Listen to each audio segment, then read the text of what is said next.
पता है मैं कितनी परेशान थी। तुम्हारा फोन भी नहीं लग रहा था। कोई बात नहीं ममता, तुम मुझे मिल गए, मेरे लिए यही बहुत है। बाद में बात करें, अभी तो बहुत लंबा सफर तय करना।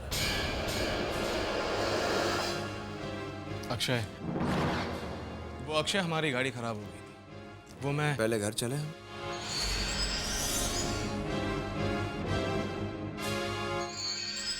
घर में सब परेशान हैं। अक्षय, अब यहाँ तक आए हो तो माँ के दर्शन भी कर लो। वैसे भी हमें किसी ने कहा था कि इस मंदिर की बहुत मान्यता है। यहाँ पर जो कुछ भी मांगो वो इच्छा पूरी हो जाती है। एक बार दर्शन कर ले। चलो।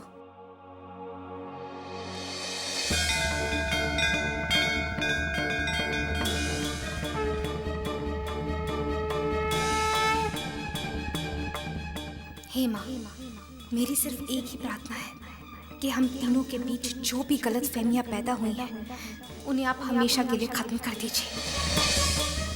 यहाँ से मैं एक नई जिंदगी की शुरुआत करने जा रही हूँ, जहाँ मेरे सीने में एक गहरा राज दफन रहेगा। मुझे शक्ति दो माँ कि मैं जिंदगी के हर इम्तिहान में खरी उतरूं। हे माँ, मैं तो बस ममता को खुश देखना चाहता हूँ।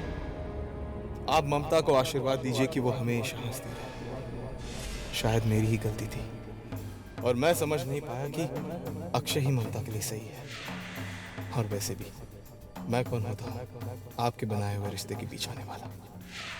प्लीज माँ, मुझे मेरी गलती के लिए माफ कर देना और ताकत देना कि मैं अक्षय और ममता के प्यार के बीच कभी ना आऊं, कि उनका प्यार हमेशा बरकरार रहे। माता रानी, मेरे आसपास जो भी धुंध है वो छंट जाए, ताकि मैं सही और गलत की पहचान कर सकूं। मेरे इस खालीपन को भर दो मां, जो बार बार मेरी जिंदगी में उतर जाता है। मुझे आशीर्वाद दो कि मेरी जिंदगी में सारी खुशियां हमेशा हमेशा के लिए वापस आ जाएं। मैं खुश रहूं ममता के साथ, क्योंकि मैं सिर्फ उससे प्यार करता हूं और मरते दम तक करता रहूंगा। हमारे बीच अब कोई परेशानी बाकी ना रहे। मुझे इतनी शक्ति दो मां कि मैं इन हालातों में खुद को संभाल पाऊं।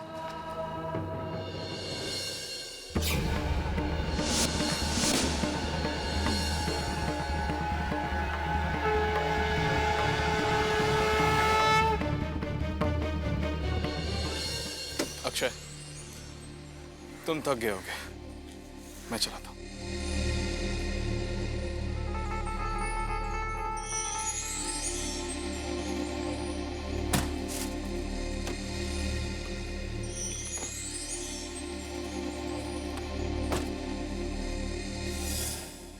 हुआ क्या था?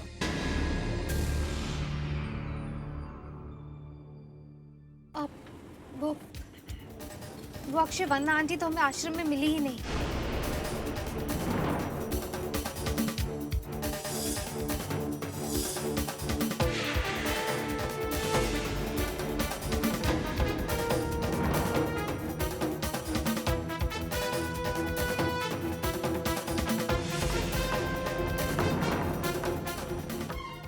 बस कब निकलेगी?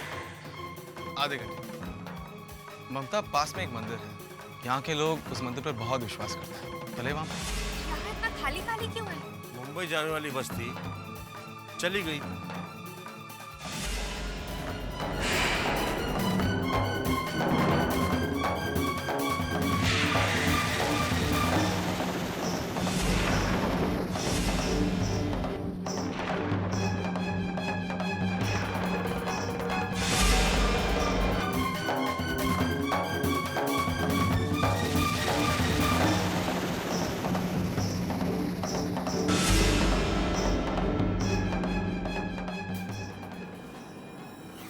शुक्र है ममता ने मंदिर वाली बात अक्षय को नहीं बताई। वैसे अक्षय, तुम तो एक हफ्ते के लिए गए थे ना?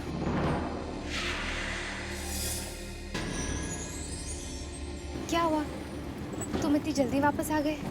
काम जल्दी खत्म हो गया। जिस बात के लिए उन्होंने मुझे वहां बुलाया था वहां वो प्रॉब्लम थी ही नहीं।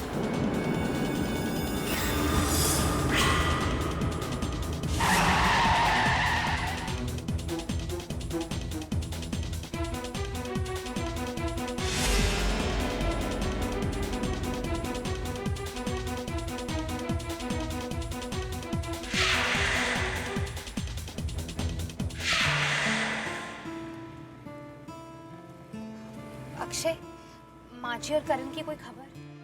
वो लोग घर कब आएंगे? आज सुबह पहुंचने वाले थे, शायद अब तक घर पहुंच चुके होंगे। ये तो बहुत अच्छी खबर है। तो तुम घर फोन करके बता क्यों नहीं देते कि हम लोग घर पहुंचने वाले हैं? उसकी कोई जरूरत नहीं है, हम घर ही जा रहे हैं, है ना सेठ? हाँ, ऑफ कोर्स। क्या बात है? Any problem? No problem Akshay, I am absolutely fine.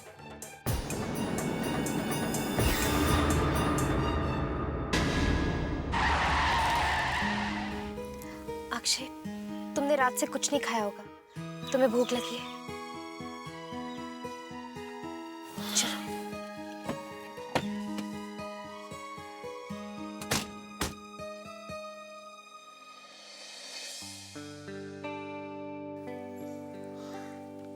मैं हाथ धोकर आता हूँ।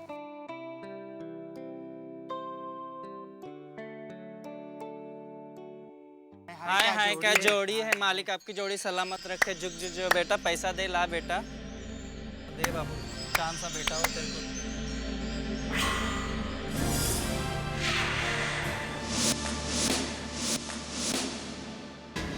अरे नहीं, हम दोनों जोड़ी नहीं है, उन दोनों की जोड़ी है।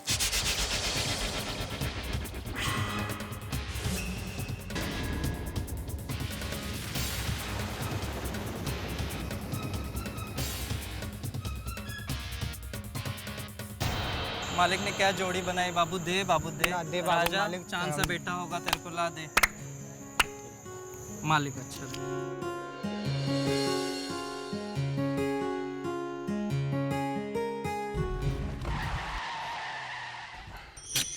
टायर पंक्चर हो गया।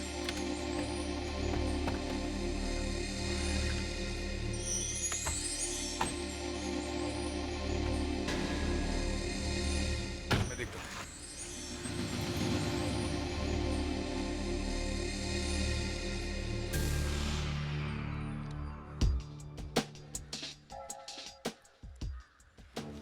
अक्षय, क्या बात है? तुम बहुत परेशान लग रहे हो। अगर कोई बात है तो मुझसे कहो। तुम मुझसे कोई सवाल पूछना चाहते हो तो पूछ सकते हो। मैं तुम्हारी कोई भी सवाल का जवाब देने के लिए तैयार हूँ। ऐसी कोई बात नहीं है ममता, बस थक गया हूं मैं। थकान के साथ साथ मैं तुम्हारी आंखों में बहुत सारे सवाल देख सकती हूँ। अक्षय प्लीज, कोई बात है तो मुझसे कहो ना।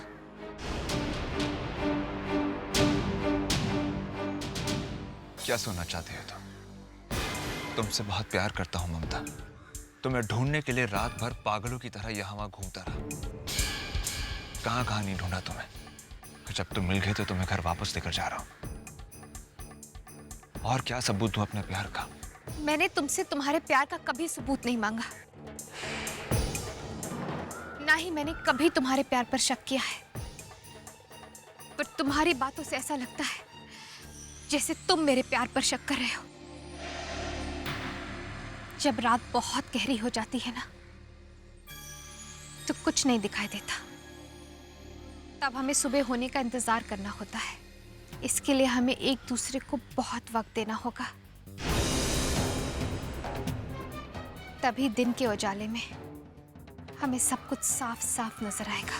यही तो मैं कह रहा हूं। जितनी जल्दी हो सके घर पहुंच जाए, बिना किसी रुकावट के।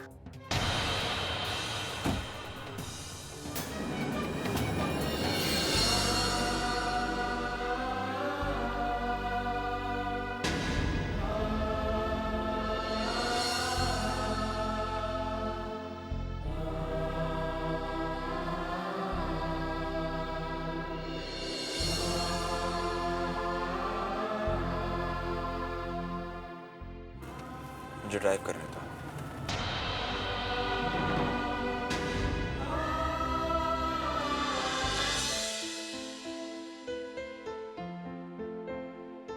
बाबूजी, खाना रेडी है। नहीं शायना, अभी अनंत को भूख नहीं लगी होगी। अनंत के गले से खाना नीचे नहीं उतरेगा, बदनामी जो होने वाली है।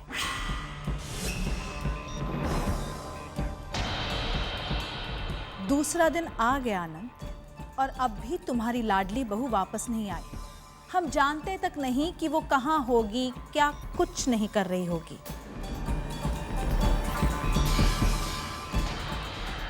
अपने दिमाग पर ज्यादा जोर डालने की जरूरत नहीं है दीदी। वो जहां भी होंगे घर वापस लौट आएंगे। पर तुम्हें अपने दिमाग पर जोर डालने की बहुत जरूरत है। मुझे सब कुछ साफ साफ दिखाई दे रहा है, पर तुम्हारी आंखों पर धूप का काला चश्मा लगा हुआ है।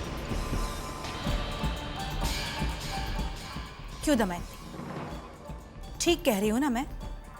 ममता और सिड की सच्चाई अब तुम भी जान गई हो, है ना? बाबूजी, खाना। नहीं बेटा, मुझे भूख नहीं। सुनिए आप,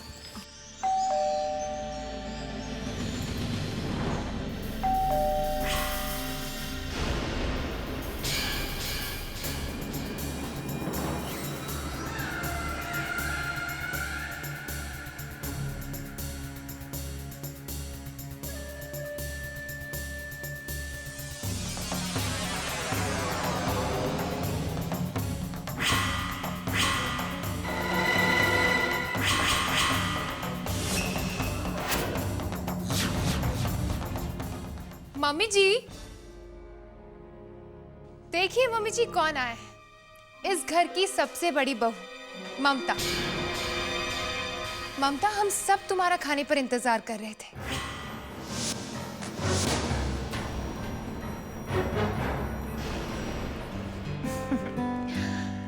क्रिश, तुम्हारा बेटा, जिसे तुम हमारे भरोसे छोड़ गई थी, तुम्हें बहुत याद कर रहा था ममता। वैसे भी मेरे प्यारों में ही ममता क्रिश समझता ही नहीं था, क्योंकि तुम उसकी माँ हो ना। भैया, खाना रेडी है। इतनी भी क्या जल्दी है शायना?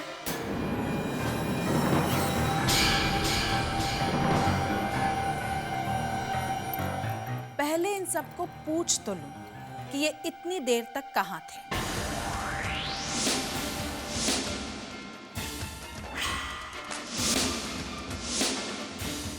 वापस तो ऐसे आ रहे हैं जैसे पिकनिक मनाकर आ रहे हो।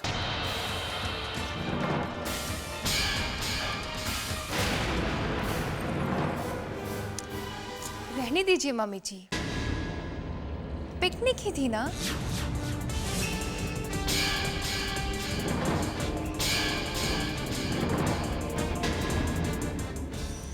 अक्षय, ममता, तुम लोग कहाँ थे बेटा? एक फोन ही कर दिया होता। माँ जी, वो हरिओम हरिओम। दमयंती, तुम इसे ऐसे सवाल कर रही हो जैसे खाने के लिए आचार मांग रही हो, और वैसे भी इसकी गलती के लिए तुम इसे डांटोगी नहीं, तो फिर सवाल पूछकर खुद को शर्मिंदा क्यों कर रही हो? ऐसी नाजुक बातें सबके सामने नहीं की जाती।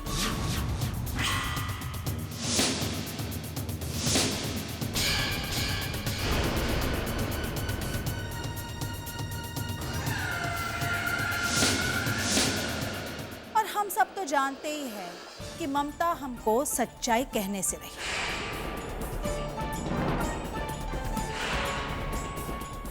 फिक्र मत करो ममता, हम सच्चाई जान चुके हैं। ये सारी तुम्हारी प्लानिंग थी, ताकि तुम सिर के साथ कुछ वक्त बिता सको अकेले में।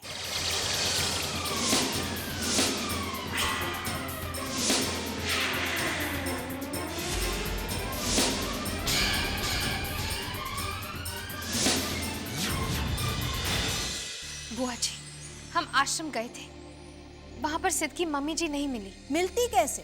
मिलने के लिए उसकी माँ को वहां होना भी तो चाहिए था ना। वो टेलीग्राम एक चाल थी, ठीक वैसे जैसे अक्षय का इमरजेंसी काम के लिए जाना भी एक चाल थी।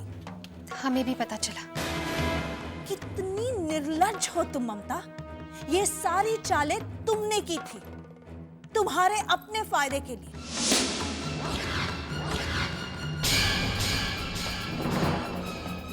तुम अच्छी तरह जानती हो कि इस घर के लोगों का तुम पर अंधा विश्वास है और ठीक उसी बात का तुमने नाजायज फायदा उठाया।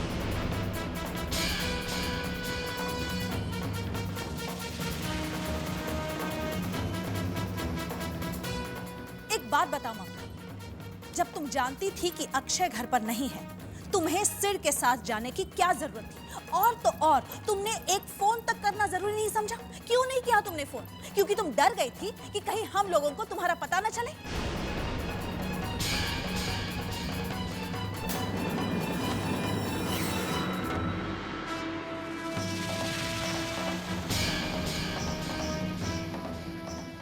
नहीं बुआ जी, मेरी बात तो सुनिए।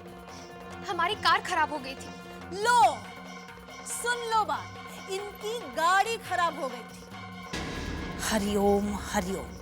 इसका मतलब ये हुआ ना ममता कि तुम दोनों ने रात गुजारने के लिए जरूर किसी होटल में चेक इन किया होगा, है ना? दीदी इसे अपनी बात तो पूरी करने दीजिए। बुआ जी देखो, मैं तुम्हारी मनगढ़ंत कहानियों में नहीं आने वाली। तुम्हारी इन कहानियों में इस घर के कुछ सीधे साधे लोगों का जरूर विश्वास होगा, पर मेरा नहीं, समझी? और हाँ, अगली बार हम पर मेहरबानी करना, झूठ का सहारा मत लेना। अगर तुम सिड के साथ अकेले में वक्त बिताना चाहोगी तो हमें साफ साफ बता देना, हम तुम्हें इजाजत दे देंगे, है ना अनंत?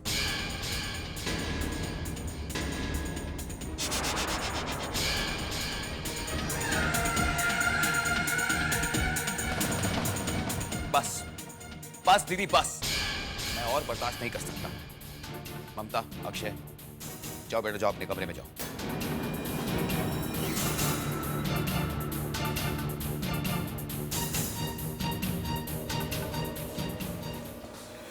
हरिओम हरिओम।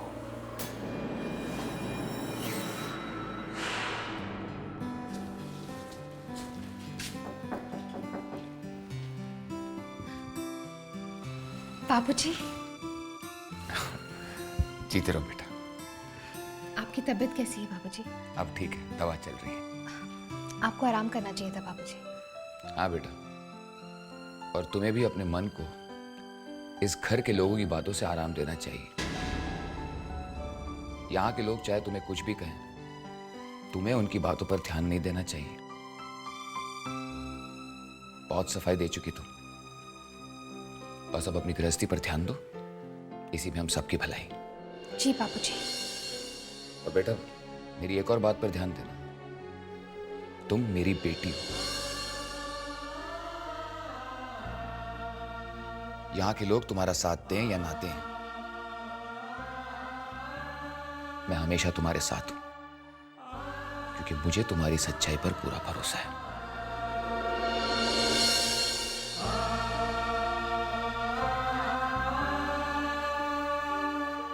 अरे वाह, इतना प्यार, इतना विश्वास कभी तुम पर भी नहीं किया होगा करण।